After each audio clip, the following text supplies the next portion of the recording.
The samples that we're looking at now are for wall texture.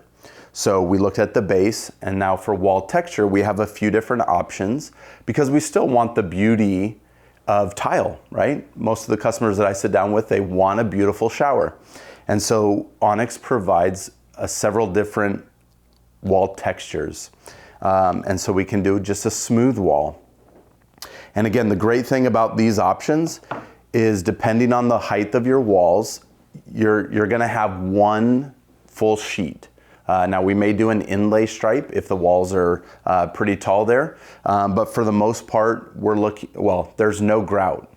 So we can also do a 12 by 12 stone tile. So again, for folks who envisioned or thought the only option to do their remodel is with tile, this provides the look of tile without the grout. We can also do the ever so fun wavy tile as an option.